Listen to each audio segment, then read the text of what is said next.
ನಮಸ್ತೆ ವೀಕ್ಷಕರೇ, ರಾಜ್ಯದ ಜನತೆಗೆ ಮತ್ತೊಂದು ಬೆಲೆ ಏರಿಕೆಯ ಶಾಕ್ ನೀಡಲಿಕ್ಕೆ ಸರ್ಕಾರ ಮುಂದಾಗಿದೆ. ಹೌದು, ಈಗ ಮತ್ತೆ ಆಟೋ ದರ ಕೂಡ ಏರಿಕೆ ಆಗ್ತಾ ಇದೆ.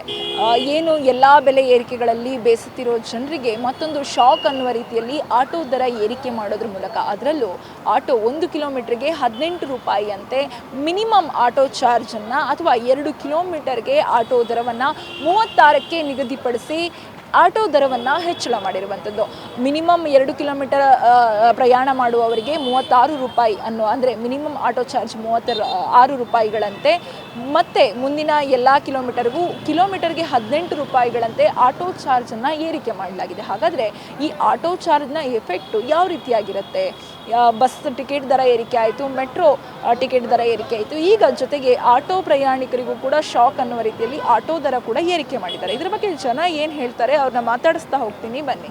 ಬಂದು ಸ್ಮಾಲ್ ಕನೆಕ್ಟಿವಿಟಿಗೆ ಆಟೋ ಬೆಟರ್. ಮೆಟ್ರೋ ಬಂದು ಟ್ರಾಫಿಕ್ ಇರುತ್ತೆ ಅಂಡ್ ರೇಟ್ ಕೂಡ ಹೈಕ್ ಮಾಡಿದ್ದಾರೆ. ಅದು ಒಂದು ಮಾಡ್ಲಿಕ್ಕಾಗೋದು, ಯಾಕಂದರೆ ಫ್ಯೂಯಲ್ ಪ್ರೈಸ್ ಜಾಸ್ತಿ ಅದ, ಎಲ್ಲ ಬೆಲೆವಾಸಿನೇ ಏರ್ತಾ ಅದಲ್ಲ, ಸೊ ಅದು ಏರಿತಾ ಆಗಬೇಕು, ಅದು correct. So I think government would have seen ಇದನ್ನು noted it, that's why they did it. 1 ಕಿಲೋಮೀಟರ್ಗೆ 18 ರುಪೀಸ್, 2 ಕಿಲೋಮೀಟರ್ಗೆ 36 ರುಪೀಸ್. ನಿಮ್ಗೆ ಹೈ ಜಾಸ್ತಿ ಅನ್ನಿಸ್ತಾ ಇಲ್ವಾ? ಜಾಸ್ತಿ ಏನು ಮಾಡೋದು, ಬಟ್ ಎಲ್ಲವೇ ಜಾಸ್ತಿ ಆಗವಲ್ಲ, ಇದು ಜಾಸ್ತಿ ಆಗಬೇಕು.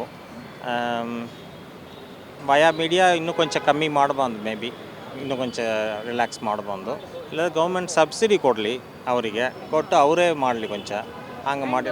ರ್ಯಾಪಿಡೋ ಆ್ಯಂಡ್ ಬೇರೆ ಬೇರೆ ಆ್ಯಪ್ಗಳಲ್ಲಿ ನಾವು ಕ್ಯಾಬ್ನ ಬುಕ್ ಮಾಡಿದ್ದೀವಿ, ಅಂಥ ಟೈಮಲ್ಲಿ ಆಟೋ ದರ ಕ್ಯಾಬ್ಗಿಂತ ಹೆಚ್ಚಿನ ದರ ತೋರಿಸ್ತಾ ಇರುತ್ತೆ, ಜಾಸ್ತಿ ಹಾಕ್ಕೊಂಡಿರ್ತಾರೆ. ಇಂಥದಕ್ಕೆ ಏನು ಹೇಳ್ತೀರಾ ಸರ್? ಅದು ಕರೆಕ್ಟ್, ಅದು ಇಟ್ಸ್ ರಾಂಗ್. ಬಟ್ ಇದು ಕಲ್ಚರಲಿ ಸೋ ಮೆನಿ ಇಯರ್ಸ್ ಇದಾದಂತ ಚೇಂಜ್ ಮಾಡ್ಲಿಕ್ಕಾಗಲ್ಲ ಅವ್ರನ್ನ ಹ್ಯಾಬಿಟ್ ಹಂಗೆ ಆಯಿಡ್ತು, ಅವ್ರನ್ನ ಬಿಸ್ನೆಸ್ ಮಾಡಲ್ ಹಂಗದ. ಸೊ ನಮಗೆ ಸೂಟ್ ಆದ್ರೆ we will take them, otherwise we will call Rapido, easy ಅಂತ ಬರುತ್ತೆ. So we will going to use them. So over the time the people will decide which is suitable to them. ಅದಕ್ಕೆ ತಗೊಂಡಂಗೆ whether auto industry will grow or they will stand where they are, or ಕಮ್ಮಿ ಆಡೋದು, ಅವ್ರನ್ನೂ ಯೂಬರ್ಲಿ join ಮಾಡಿಕೊಂಬಾರು, ಹಂಗೆ ಆಲಕೋತ. Okay, thank you. ಅಲ್ಲ, ಗ್ಯಾರಂಟಿ ಎಲ್ಲ ಕೊಟ್ಟಿದ್ದಾರೆ, ಜೆಂಟ್ಸ್ಗೆ ಫ್ರೀ ಕೊಟ್ಟಿಲ್ಲ. ಆದರೆ ಈಗ ಅದ್ರ ಮಧ್ಯೆ ಈಗ ಸರ್ ಎಲ್ಲ ಬೆಲೆ ಏರಿಕೆ ಗಂಡಸರಿಗೆ ಆಗ್ತಾ ಇತ್ತು, ಅದ್ರ ಜೊತೆಗೆ ಈಗ ಆಟೋ ಪ್ರೈಸ್ ಕೂಡ ಹೈಕ್ ಆಗಿದೆ. ಏನು ಜನಗಳಿಗೆ ಸಾರ್ವಜನಿಕ ಹೊರೆ ಬೀಳುತ್ತೆ, ಇರೋದ ರೇಟೇ ಜಾಸ್ತಿ ಇದೆ, ಜೀವನ ಮಾಡೋದೇ ಕಷ್ಟ ಆಗಿದೆ. ಸರ್ಕಾರಕ್ಕೆ ಏನು ಹೇಳ್ತೀರಾ ಸರ್? ಎಲ್ಲ ಎಲ್ಲ ಮಾಡ್ಕೊಂಡೇ ಹೋಗ್ತಾ ಇದ್ದಾರೆ, ಎಲ್ಲ ನಡೀತಾ ಇರೋದೇ ಇದು ಮೋಸ ನಡೀತಾ ಇದೆ. ಅಲ್ಲ, ಬಡ ಮಧ್ಯವರ್ಗದವ್ರಿಗೆ ತುಂಬ ಕೆಲಸ ಮಾಡೋರಿಗೆ ತುಂಬ ಕಷ್ಟ. ಇರೋರಾದರೆ ಕೊಡ್ತಾರೆ, 50 ಆದರೂ ಪರವಾಗಿಲ್ಲ, 40 ಆದರೂ ಪರವಾಗಿಲ್ಲ, ಇರೋದು ಹಿಂಗೆ ತೆಗೆದು ಕೊಡ್ತಾರೆ. ಸಾರ್ವಜನಿಕರಿಗೆ ಕಷ್ಟ ಆಗುತ್ತೆ. ಹಾಂ, ಎಲ್ಲೋ ಒಂದು ಕಡೆ 1 ಕಿಲೋಮೀಟರ್ಗೆ 18 ರೂಪಾಯಿ ಜಾಸ್ತಿ ಮಾಡಿದ್ದಾರೆ. ಮಿನಿಮಮ್ ಆಟೋ ಚಾರ್ಜ್ ದರ 30 ಇತ್ತು, ಈಗ 36 ಆಗಿದೆ. ಜಾಸ್ತಿ ತುಂಬ ಬಡವ್ರಿಗೆ ಕಷ್ಟ. ತುಂಬ ಬಡವರು ಕಷ್ಟ. ಬಸ್ಸಲ್ಲಿ ಓಡಾಡೋರ್ಗೂ ಕಷ್ಟ, ಆಟೋಲ್ಲಿ ಓಡಾಡೋರ್ಗೂ ಕಷ್ಟ. ಗಾಡಿ ಇರೋರಿಗೇನೋ ಪರವಾಗಿಲ್ಲ, ಏನೋ ನಡೀತದೆ, ಇರೋರಾದರೆ ಕೊಡ್ತಾರೆ, ಇಲ್ದಿರೋರಾದ್ರೆ ಕೂಲಿ ಮಾಡೋರಿಗೆ. ನಿಮ್ಮ ಪ್ರಕಾರ ಮೆಟ್ರೋ ಬೆಟರ್ ಅನ್ಸುತ್ತಾ ಆಟೋ ಬೆಟರ್? ಬಸ್ಸು ನಮಗೆ ಬೆಸ್ಟ್, ಬಸ್ಸೇ ಬೆಸ್ಟ್. ನಮ್ಗೆ ಸುಮ್ಮನೆ ಇರೋದೇಳು ಏನಿಂದ ನಮಗೆ ಫ್ರೀ ಇಲ್ವಲ್ಲ ಬಸ್ಸು. ಇದರಲ್ಲಿ ಆಟೋ ಪ್ರೈಸ್ 1 ಕಿಲೋಮೀಟರ್ಗೆ 18 ರೂಪಾಯಿ ಅಂದರೆ ತುಂಬ ಜಾಸ್ತಿ ಆಯಿತು. ಜನಕ್ಕೆ ಇದು ಹೊರೆ ಆಗುತ್ತೆ. ಹೌದು, ತುಂಬ ಹೊರೆ ಅನಿಸುತ್ತೆ. ಯಾವ ರೀತಿಯಾಗಿ ಸರ್ಕಾರ ನಿರ್ಧಾರ ತಗೊಳ್ಬೋದು? ಯಾವ ರೀತಿ ಅಂದರೆ ಇದು ಎಲ್ಲದೂ ತುಂಬ ಬೆಲೆ ಏರಿಸ್ತಾ ಹೋಗ್ತಾ ಇದ್ದಾರೆ. ಬಡ ಜನಗಳಿಗೆ ತುಂಬ ಆಟೋದಲ್ಲಿ ಓಡಾಡೋದಕ್ಕೂ ಕಷ್ಟ ಆಗ್ತಾ ಇದೆ ಇವಾಗ. ಅದನ್ನು ಅವರು ಅರ್ಥ ಮಾಡಿಕೊಂಡು ಸ್ವಲ್ಪ ಪೆಟ್ರೋಲ್ ಅದೆಲ್ಲ ಕಮ್ಮಿ ಮಾಡಿಕೊಂಡು ಇದು ಮಾಡಬೇಕು, ಸಾರ್ವಜನಿಕರಿಗೆ ಕಷ್ಟ ಆಗದೆ ಇರುತ್ತೆ ನೋಡ್ಕೊಂಡು. ಮೆಟ್ರೋ ರೇಟು ಇತ್ತೀಚೆಗೆ ಜಾಸ್ತಿ ಆಗಿತ್ತು, ಹೌದು, ಆಟೋ ದರ ಜಾಸ್ತಿ ಆಗಿದೆ. ಹೌದು. ಅದಕ್ಕೆ ಮಹಿಳೆಯರಿಗೇನೋ ಫ್ರೀ ಇದೆ, ಬಟ್ KSRTC BMTC ಟಿಕೆಟ್ ದರ ಕೂಡ ಏರಿಕೆ ಆಗಿದೆ. ನಿಮ್ಮ ಪ್ರಕಾರ ಯಾವುದು ಬೆಟರ್ ಅನ್ಸುತ್ತೆ? ಬೆಟರ್ ಅಂದರೆ ಇವಾಗ ಆಟೋ ಬೆಟರ್ ಅನ್ಸುತ್ತೆ. ಆಟೋನು ಜಾಸ್ತಿನೇ ಆಗ್ತಾ ಇದೆ ಇವಾಗ. ಆಟೋ ಇವಾಗ ಎಷ್ಟು 18 ರೂಪಾಯಿ ಅಂದರೆ ಮೊದಲು 10 ರುಪೀಸಿಂದ ಇದ್ದಿದ್ದು ಇವಾಗ ಜಾಸ್ತಿ ಆಗ್ತಾನೆ ಹೋಗ್ತಾ ಇದೆ. ತುಂಬ ಕಷ್ಟ ಆಗುತ್ತೆ ಜನಗಳಿಗೆ. ಇವಾಗ ನಾವು ಆಟೋದಲ್ಲೇ ಬಂದಿದ್ದು, ತುಂಬ ಎಷ್ಟು ಒಂದು ಕಮಾಂಡ್ ಹಾಸ್ಪಿಟಲಿಂದ ಬಂದಿದ್ದು. ಮೊದಲು ಒಂದು 100 ರುಪೀಸ್ಗೆ ಇಲ್ಲಿ ಬರ್ತಾ ಇದ್ದಿದ್ದು, ಇವಾಗ 185ಗೆ ಬಂದಿದ್ದೀನಿ. ಅದು ತುಂಬ ಕಷ್ಟ ಆಗುತ್ತಲ್ಲ ನಮ್ಮಂಥವ್ರು ಓಡಾಡೋದಕ್ಕೆ. ನಿಮ್ಮ ಪ್ರಕಾರ metro better auto better? Metro better. Metro book ಮಾಡಿದಾಗ ತುಂಬ ಜಾಸ್ತಿನೇ ರೇಟ್ ತೋರಿಸ್ತಾ ಇತ್ತು. ಅದ್ರ ಜೊತೆಗೆ ಈಗ ಒಫಿಷಿಯಲಿ ಆಟೋ ದರನ ಏರಿಕೆ ಮಾಡಿದರೆ ಕಿಲೋಮೀಟರ್ಗೆ 18 ರೂಪಾಯಿ ಮಾಡಿದ್ದಾರೆ. ಎಷ್ಟು ಮಟ್ಟಿಗೆ ಇದು ಜನರಿಗೆ ಹೊರೆ ಅನಿಸ್ಬೋದು? ತುಂಬ ಹೊರೆ ಅನ್ನಿಸ್ತಾ ಇದೆ. ಡೈಲಿ ನಾನು ಟ್ರಾವೆಲ್ ಮಾಡ್ತೀನಿ. ನಾನು LIC ಏಜೆಂಟು. ಸೊ ಅದರಿಂದ ನನಗೆ ಒಂದು ಕಸ್ಟಮರನ್ನು ಮೀಟ್ ಮಾಡಿ ಇನ್ನೊಂದು ಕಸ್ಟಮರಿಗೆ ಹೋಗಬೇಕಿದ್ರೆ ನನಗೆ ಅಪಾಯಿಂಟ್ಮೆಂಟ್ ಕೊಟ್ಟಿರ್ತಾರೆ. ನಾನು ಆ ಟೈಮಿಗೆ ಫಿಕ್ಸ್ ಆಗಿ ಹೋಗಬೇಕಿದ್ರೆ ನನಗೆ ಬಹಳ ತೊಂದರೆ ಆಗ್ತದೆ. 18 ರೂಪಾಯಿ ಅಂದರೆ ನಾವು ಬರೀ 30 ರೂಪಾಯಿಗೆ ಓಡಾಡ್ತಿದ್ವಿ. ಈಗ ಅದ್ರ ಮೇಲೆ 18 ರೂಪಾಯಿ ಅಂದರೆ ನಮಗೆ ಭಾಳ ಹೊರೆ ಆಗುತ್ತೆ. ನಾವು ಮಿಡ್ಲ್ ಕ್ಲಾಸ್ ಪೀಪಲ್ಲು. ನಮಗೆ ಈ ಕಮಿಷನ್ನು ಏಜೆನ್ಸಿ ಮಾಡೋದ್ರಿಂದ ಕಮಿಷನ್ನಲ್ಲೇ ನಮ್ಮ ಜೀವನ. ನಮಗೆ ಭಾರಿ ತೊಂದರೆ ಆಗುತ್ತೆ. ಇಂಥವರೆಲ್ಲ ಕಾರಾಗಿ ಓಡಾಡ್ತಾರೆ, ಅವ್ರಿಗೆ ಪ್ರಾಬ್ಲಮ್ ಇಲ್ಲ. ಆದರೆ ನಮ್ಮಂಥವರು ಆಟೋ ಬಿಟ್ಟರೆ ಬಸ್ಸು. ಈ ಬಸ್ ಎಲ್ಲ ಕಡೆನೂ ಹೋಗೋದಿಲ್ಲ. ಗಲ್ಲಿಗೆ ಹೋಗಬೇಕಿದ್ರೆ ನಾವು ಆಟೋ ಬೇಕೇ ಬೇಕು. ಆ ಮೂಮೆಂಟಿಗೆ ನಾವು ಅವ್ರ ಹತ್ರ ತಲುಪಬೇಕು. ಇಲ್ಲದಿದ್ರೆ ಕಸ್ಟಮರ್ ತಪ್ಪಿ ಹೋಗ್ತಾರೆ. ನಮಗೆ ಭಾರಿ ಪ್ರಾಬ್ಲಮ್ಮು ಮೇಡಮ್. ಈ ಸರ್ಕಾರಕ್ಕೆ ನಾವು ಹೇಳೋದು ಅಂದರೆ ಒಂದು ಮಿನಿಮಮ್ ಚಾರ್ಜ್. ಅವರಿಗೂ ಲಾಸ್ ಆಗಬಾರ್ದು. ನಾವು ಹೇಳೋಂಗೆ ಈಗ ಪೆಟ್ರೋಲ್ ದರ ಏರಿದೆ ಅಂತ ಒಂದೇ ಅಲ್ಲ, ಅಥವಾ ಡೀಸೆಲ್ ಬೆಲೆ ಏರಿದೆ ಅಂತಲ್ಲ, ಸಾಮಾನ್ಯ ಜನರಿಗೆ ಎಲ್ಲ ಬೆಲೆನೂ ಏರಿದೆ. ಅವರು ಅದನ್ನು ಮೇಂಟೈನ್ ಮಾಡಿ ಹೋಗ್ಕೊಳೋದು ಭಾರಿ ಕಷ್ಟ. ಮನೇನೂ ನಿಭಾಯಿಸ್ಕೊಂಡು ಆಟೋದಲ್ಲಿ ಹೋಗಿ ಅವ್ರ ದುಡಿಮೆನೂ ಮಾಡಿಕೊಂಡು ಇದು ಸರ್ಕಾರದ ಭಾರಿ ಕಷ್ಟ ಮೇಡಮ್, ಭಾರಿ ಕಷ್ಟ. ಅದರಿಂದ ಸರ್ಕಾರಕ್ಕೆ ಏನು ಹೇಳ್ತೀನಿ ಅಂದರೆ, ನೀವು ಅವರಿಗೂ ಲಾಸ್ ಮಾಡಿದೆ ನಮಗೂ ಲಾಸ್. ಒಂದು 5 ರೂಪಾಯಿ ಹೆಚ್ಚು ಮಾಡ್ಬೋದು, ಇಲ್ಲ ಅಂತಲ್ಲ. ಅವರಿಗೆ ಲಾಸ್ ಆಗೋದಿಲ್ಲ, ಅದರಿಂದ ಲಾಸ್ ಆಗೋದಿಲ್ಲ. ಮತ್ತು ಅವರು ಇದರ ಮೇಲೆ ನಮಗೆ ಎಕ್ಸ್ಟ್ರಾ ಚಾರ್ಜ್ ಹಾಕ್ತಾರೆ. 18 ರೂಪಾಯಿ ಜಾಸ್ತಿ ಆಗಿದ್ದಲ್ಲದೆ ಸಾಯಂಕಾಲದ ಹೊತ್ತು ಆದ ಕೂಡಲೇ ಮೀಟ್ರ್ ಮೇಲೆ 18 ರೂಪಾಯಿ ಹಾಕಿದ್ದಲ್ಲದೆ ಇನ್ನೂ ಸ್ವಲ್ಪ ಜಾಸ್ತಿ ಹಾಕ್ತಾರೆ. ನೀವು ದೂರ ಹೇಳ್ತಿದ್ರಿ, ನಮ್ಮದು ವಿದ್ಯಾರಣ್ಯಪುರ, ಅಲ್ಲಿಂದ ಇಲ್ಲಿಗೆ ನಾವು ಹೋಗಬೇಕು ಅಂದರೆ ನಾವು ಅಲ್ಲಿಗೆ ಬರಲ್ಲ ಇಲ್ಲಿಗೆ ಬರಲ್ಲ ಅಂತಾರೆ. ಆವಾಗ ಎಕ್ಸ್ಟ್ರಾ ಚಾರ್ಜ್ ಕೊಡಬೇಕು ಅಂತಾರೆ. ನಮಗದು ಪ್ರಾಬ್ಲಮ್ಮು, ತುಂಬ ಪ್ರಾಬ್ಲಮ್. ಆದ್ದರಿಂದ ಸ್ವಲ್ಪ ಅಂದರೆ ಒಂದು 8 ರೂಪಾಯೋ 5 ರೂಪಾಯೋ ಹೆಚ್ಚು ಮಾಡಿದರೆ ಪ್ರಾಬ್ಲಮ್ ಇಲ್ಲ ಅಂತೀನಿ.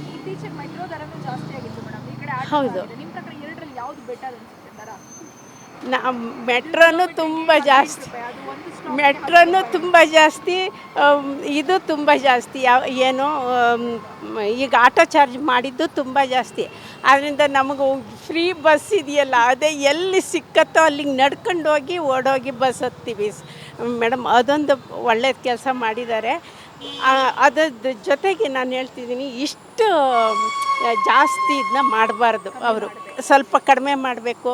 ಮತ್ತು ಪೆಟ್ರೋಲ್ನೂ ಅಷ್ಟೇ, ಗೌರ್ಮೆಂಟ್, ಸೆಂಟ್ರಲ್ ಗೌರ್ಮೆಂಟ ಈ ಗೌರ್ಮೆಂಟ ಗೊತ್ತಿಲ್ಲ ಅಂತ, ಅದನ್ನು ಸ್ವಲ್ಪ ಕಡಿಮೆ ಮಾಡಿದ್ರೆ ಆಟೋದವರಿಗೂ ಒಂಚೂರು ಅನುಕೂಲ ಆಗುತ್ತೆ. ಅದ್ರ ಮುಖಾಂತರ ನಮ್ಮ ಮಿಡ್ಲ್ ಕ್ಲಾಸ್ ಪೀಪಲ್ಲು ಅಥವಾ ಅತಿ ಬಡವರು ಅಥವಾ ಸಾಧಾರಣ ಮನುಷ್ಯರು, ಈಗ ಆಫೀಸಿಗೆ ದಿನಕ್ಕೆ ಬೆಳಗಾದರೂ ಹೋಗ್ಬೇಕು ಅವರಿಗೆ, ಅಂಥವರಿಗೆ ಭಾರಿ ಅನುಕೂಲ ಆಗುತ್ತೆ. ಗೌರ್ಮೆಂಟನ್ನು ಕೇಳ್ಕೊಳ್ಳೋದಷ್ಟೇ, ಸ್ವಲ್ಪ ಕಡಿಮೆ ಮಾಡಿ ನೀವು ಏರ್ಸಿ, ಇಲ್ಲ ಅಂತಲ್ಲ. ಯಾಕೆಂದರೆ ಅವರಿದ್ದು ಹೊಟ್ಟೆ ಮೇಲೆ ಹೊಡಿಬಾರ್ದು. ಈಗ ಆಟೋ ಮ್ಯಾನ್ಗಳಿದ್ದು ಹೊಟ್ಟೆ ಮೇಲೆ ಹೊಡಿಬಾರ್ದು. ಅವರಿಗೂ ಒಂದು ಮಿನಿಮಮ್ ಚಾರ್ಜ್ ಇಟ್ಟು ಜಾಸ್ತಿ ಮಾಡಲಿ ಅಂತ ಕೇಳ್ಕೊತೀನಿ ಮೇಡಮ್. ಅನಿಸುತ್ತೆ ಡೆಫಿನೆಟ್ಲಿ. ನಾವು ದಿನ ಆಫೀಸ್ಗೆ ನಾವು BL ಇಂದ ವೈಟ್ ಫೀಲ್ಡ್ ಹೋಗೋದು. ಬಟ್ ದಿನಾಗಲೂ ಈ ಥರ ಒಂದೊಂದು ದಿನ ಒಂದೊಂದು ಥರ ರೇಟ್ ಹೇಳ್ತಾರೆ. ಆಮೇಲೆ ಮೀಟ್ರ್ ಪ್ರಕಾರ ಹೋಗಲ್ಲ ಅಂತಾರೆ. ಕೆಲವು ಆ್ಯಪ್ ಬಿಟ್ಟರು, ಬಟ್ ಆ್ಯಪಲ್ಲಿ ರಿಜೆಕ್ಟ್ ಮಾಡಿಬಿಡ್ತಾರೆ. ನಮ್ಗೆ ಬೇಕಾದವಾಗ ಬರಲ್ಲ. ಅಂದರೆ ನಮ್ಗೆ ಅರ್ಜೆಂಟ್ ಇರುವಾಗ ನಮ್ಗೆ ಬೇಕು ಅಂದರೆ ಸಿಗಲ್ಲ. ಆ ಟೈಮಲ್ಲಿ ನಮ್ಗೆ ನಿಜವಾಗ್ಲೂ ತುಂಬ ತೊಂದರೆ ಆಗಿದೆ. ಆಮೇಲೆ ನಾವು ಇನ್ನೂ ಎಕ್ಸ್ಟ್ರಾ ಟಿಪ್ಪು ಆ ಥರ ಈ ಥರ ಅದೆಲ್ಲ ರೆಕಮೆಂಡೇಷನ್. ಇವಾಗ ಮಿನಿಮಮ್ ಟಿಪ್ 40 ರೂಪಾಯಿ. ಆ್ಯಪಲ್ಲೂ ಚಾರ್ಜ್ 300 ಇರುತ್ತೆ, ಅದ್ರ ಮೇಲೆ ಟಿಪ್ಪು 40 ರುಪೀಸು. ನೀವೇ ಯೋಚನೆ ಮಾಡಿ. ಅದ್ರ ಮೇಲೆ ಅವರು ಸಾಯಂಕಾಲ 6 o'clock ಆದಮೇಲೆ ನಮ್ಮನ್ನ ಡ್ರಾಪ್ ಬಿಡ್ತಾರಲ್ಲ, ಅಲ್ಲಿ ಆ್ಯಪಿನ ಪ್ರಕಾರ ದುಡ್ಡು ತೊಗೊಳಲ್ಲ ಅವರು. ಮೇಡಮ್ ನಮಗೆ ಇನ್ನೂ ಇಷ್ಟು ಎಕ್ಸ್ಟ್ರಾ ಕೊಡಿ, ಇಷ್ಟು ನೈಟ್ ಆದಮೇಲೆ ಬಿಟ್ಟಿದ್ದೀವಿ ಅಂತ ಈ ಸುಮಾರು ಸಲ ಜಗಳ ಆಗಿದೆ ಹಂಗೂ. ಅದಕ್ಕೆ ಅದ್ರ ಪ್ರಕಾರ ನಾವು ನೋಡಿದ್ರೆ ಮೆಟ್ರೋ ಅಲ್ಲಿ ಓಡಾಡೋಕ್ಕೆ ಇವಾಗ ಆಟೋ ದರ ಜಾಸ್ತಿ ಆಗಿದೆ. ಏನು ಹೇಳ್ತೀರಾ ಸರ್ಕಾರಕ್ಕೆ? ದಯವಿಟ್ಟು ಕಮ್ಮಿ ಮಾಡಿ ಎಲ್ಲನೂ ಈ ಥರ ದರ. ತರಕಾರಿ ಇದರಿಂದ ಹಿಡಿದು ಎಲ್ಲನೂ ಜಾಸ್ತಿ. ನಮಗೆ ಬರೋದು ಫಸ್ಟ್ ಸ್ಯಾಲ್ರಿ ಬರುತ್ತೆ ಅಂತ, ಬಟ್ 5th ಒಳಗೆ ಎಲ್ಲ ಖರ್ಚಾಗೋ ಅಷ್ಟರಲ್ಲಿ ನಿಜವಾಗ್ಲೂ ಕಷ್ಟ ಆಗ್ತಾಯಿದೆ. ಅದಕ್ಕೆ ಸ್ವಲ್ಪ ಯೋಚನೆ ಮಾಡಿ ಬೇರೆ ಚೆನ್ನೈಯಲ್ಲೆಲ್ಲ ನಾನು ಇದ್ದೆ ಟ್ರೈನಿಂಗು ಹಾಗೆ ಹಿಂಗೆ ಅಂತ. ಅಲ್ಲೆಲ್ಲ ತುಂಬ ಎಕನಾಮಿಕ್ ಆಗಿದೆ. ಆಮೇಲೆ ಎಲ್ಲ ಆಟೋನೂ ಅಷ್ಟೇ, ಶೇರ್ ಆಟೋ ಮಾಡ್ತಾರೆ ಅಲ್ಲಿ. ಎಲ್ಲಿಂದ ಎಲ್ಲಿಗಾದರೂ 10 to 20 ರೂಪೀಸ್. ಇಲ್ಲಿ ಆ ಥರ ಯಾಕೆ ಅಳವಡಿಸಲ್ಲ? ಶೇರ್ ಆಟೋ ಬರಲಿ, ಎಲ್ಲಿಂದ ಎಲ್ಲಿಗಾರು ಹೋಗಲಿ, ಒಂದು 5 ಜನ ಕೂರಿಸ್ಕೊಂಡು ಹೋಗಲಿ. ಅವರು ಹಾಗೆಲ್ಲ ಮಾಡಲ್ಲ ಇಲ್ಲಿ. ಈವನ್ ಕಾರು ಅಷ್ಟೇ, ಕಾರ್ ಪೂಲಿಂಗ್ ಇತ್ತು, ಇವಾಗ ಅದನ್ನು ಬ್ಯಾನ್ ಮಾಡ್ತೀವಿ. ರ್ಯಾಪಿಡಲ್ಲಿ ಕಾರ್ ಬಿಡಲ್ಲ, ಬೈಕ್ ಬಿಡಲ್ಲ ಅಂತ. ಅದು ಹೆಲ್ಪ್ ಆಗೋದು. ಇವಾಗ ಆ ಆಪ್ಷನ್ನು ಇಲ್ಲ ನಮ್ಗೆ. ಅದಕ್ಕೆ ಎಲ್ಲ ಈ ತರಕಾರಿ, ಗ್ರೋಸರೀಸು ಎಲ್ಲದರಿಂದ ಸ್ವಲ್ಪ ಬರ್ಡನ್ ಅನಿಸುತ್ತೆ. ಆಮೇಲೆ ಆ್ಯಸ್ ಅ ಮೆಟ್ರೋ ಸಿಟಿ ಬೆಂಗಳೂರೇ ಕಾಸ್ಟ್ಲಿ ಅಂತಾರೆ. ಅದ್ರ ಮೇಲಿಷ್ಟು ಸರ್ಕಾರ ಎಲ್ಲದ್ರ ಮೇಲೂ ಹೊರೆ ಹಾಕಿ GSTನೂ ಹಾಕಿ ಎಲ್ಲ ಮಾಡಿದ್ರೆ ನಿಜವಾಗ್ಲೂ ನಮ್ಮ ತೊಂದರೆ. ಎರಡು ಒಂದು ಸ್ಟಾಪ್ಗೆ 10 ರೂಪಾಯಿ, ಇದು 1 ಕಿಲೋಮೀಟ್ರಿಗೆ 18 ರೂಪಾಯಿ. ಕಂಪೇರ್ ಮಾಡಿದ್ರೆ ಮೆಟ್ರೋ ಪರವಾಗಿಲ್ಲ ಇವಾಗ, ಬಟ್ ಆದರೂ ಕನ್ವಿನಿಯೆಂಟ್ ಆಗಿ ಇಲ್ಲ. ಸುಮಾರು ಕಡೆ ನಮಗೆ ಕನ್ವಿನಿಯೆಂಟ್ ಆಗಿಲ್ಲ. ಅಲ್ಲಿ ಇಳಿದು ಮತ್ತೆ ಇನ್ನೊಂದು ಆಟೋ ತೊಗೊಂಡು ಹೋಗಬೇಕು, ಇಲ್ಲ ಅಲ್ಲಿ ಇಳಿದು ಮತ್ತೆ ಬಸ್ಸಲ್ಲಿ ಹೋಗಬೇಕು. ಆ ಥರ ಸಿಚುಯೇಷನ್ ಆಗಿದೆ. ನೀವು ವೈಟ್ ಫೀಲ್ಡಲ್ಲಿ ಕೆಲವು ಜಾಗ ತೊಗೊಳ್ಳಿ, ಅಲ್ಲಿ ಒಂದು ಪಾಯಿಂಟ್ ತನಕ ಇದೆ, ಅದ್ರ ಮೇಲೆ ಹೋಗಲ್ಲ ಮೆಟ್ರೋ. ನಾವು ಅನಿವಾರ್ಯವಾಗಿ ಕಂಪ್ನಿ ಬಸ್ ತೊಗೊಂಡ್ರೆ ನಾರ್ಮಲ್ ಬಸ್ ಪಾಸ್ ಒಂದು, ಕಂಪ್ನಿ ಬಸ್ ಪಾಸ್ ಒಂದು ಅಂತ ಬೇರೆ ಮಾಡಿದ್ದಾರೆ. ನಮ್ಗೆ ಈ ಥರನೂ ಹೊಣೆ. ಅದಕ್ಕೆ ಎರಡೂ ನಮಗೆ ಪ್ರಾಬ್ಲಮ್ ಆಗ್ತಾಯಿದೆ. ಎಸ್, ಕೇಳಿದ್ರಲ್ಲ ವೀಕ್ಷಕರೇ, ಆಟೋ ದರ ಏರಿಕೆ ಜನರಿಗೆ ಒಂದು ರೀತಿಯಲ್ಲಿ ಬರೆ ಮೇಲೆ ಬರೆ ಎಳೆದ ರೀತಿ ಆಗಿದೆ. ಹೌದು, ಎಲ್ಲ ಬೆಲೆ ಏರಿಕೆ ನಡುವೆ ಆಟೋ ದರ ಕೂಡ ಏರಿಕೆ ಆಗಿರೋದು ಜನರಿಗೆ ಒಂದು ರೀತಿಯಲ್ಲಿ ಸಂಕಷ್ಟ ಒಡ್ಡಿದೆ. ಹಾಗೆಯೇ ಮೆಟ್ರೋ ಬೆಟರಾ ಆಟೋ ಬೆಟರಾ ಅನ್ನುವಂಥ ಪ್ರಶ್ನೆಗೆ ಜನರು ಸಾಕಷ್ಟು ಜನ ಮೆಟ್ರೋನೇ ಬೆಟರು ಅನ್ನುವಂತಹ ಒಂದಿಷ್ಟು ಜನ ಹೇಳ್ತಾ ಇದ್ದಾರೆ. ಇನ್ನೊಂದಿಷ್ಟು ಜನ ಮೆಟ್ರೋ ಕನ್ವಿನಿಯೆಂಟ್ ಎಲ್ಲ ಕಡೆ ಇಲ್ಲ ಮೇಡಮ್, ಹಾಗಾಗಿ ಆಟೋ ಸಂಧಿ ಹೋಗುತ್ತೆ ಅನ್ನೋ ಕಾರಣಕ್ಕೆ ಆಟೋವನ್ನು ಚೂಸ್ ಮಾಡ್ಕೋಬೇಕು. ಆದರೆ ಬಡವಗಳು ಓಡಾಡಬೇಕಾಗಿರೋ ಆಟೋಗಳ ದರನೇ ಜಾಸ್ತಿ ಮಾಡಿದ್ರೆ ಇನ್ನು ನಾವು ಹೇಗೆ ಓಡಾಡಬೇಕು? ಈಗಾಗಲೇ ಆ್ಯಪ್ಗಳಲ್ಲಿ ಸಾಕಷ್ಟು ಬೆಲೆಗಳ ಏರಿಕೆ ಮೇಲೆ ನಾವು ಬರೆ ತಿಂತಾ ಇದ್ವಿ ಆಟೋ ದರಕ್ಕೆ. ಆದರೆ ಈಗ ಮತ್ತೆ ಒಫಿಷಿಯಲಿ ಗೌರ್ಮೆಂಟು ಆಟೋ ದರ ಹೆಚ್ಚಳ ಮಾಡಿ ಇನ್ನಷ್ಟು ಸಾರ್ವಜನಿಕರಿಗೆ ಸಮಸ್ಯೆ ಉಂಟು ಮಾಡಿದೆ ಅನ್ನುವಂಥದ್ದು ಒಂದಿಷ್ಟು ಜನರ ಧ್ವನಿಯಾಗಿದೆ. ಇನ್ನು ಸರ್ಕಾರ ಈ ಬಗ್ಗೆ ಒಂದಿಷ್ಟು ಕ್ರಮಗಳನ್ನು ಕೈಗೊಳ್ಳೋದು ಉತ್ತಮ ಅನ್ನೋದು ನಮ್ಮ ಅನಿಸಿಕೆ. ಇದಾಗಿತ್ತು ಈ ಹೊತ್ತಿನ ವಿಶೇಷ ಸುದ್ದಿ. ಇನ್ನಷ್ಟು ಸುದ್ದಿಗಾಗಿ ನೋಡ್ತಾ ಇರಿ guarantee news. Camera person Rupesh ಜೊತೆ Shami Shetty, guarantee news, Bengaluru. Guarantee news, ಸುದ್ದಿ ಖಚಿತ, ನ್ಯಾಯ ನಿಶ್ಚಿತ.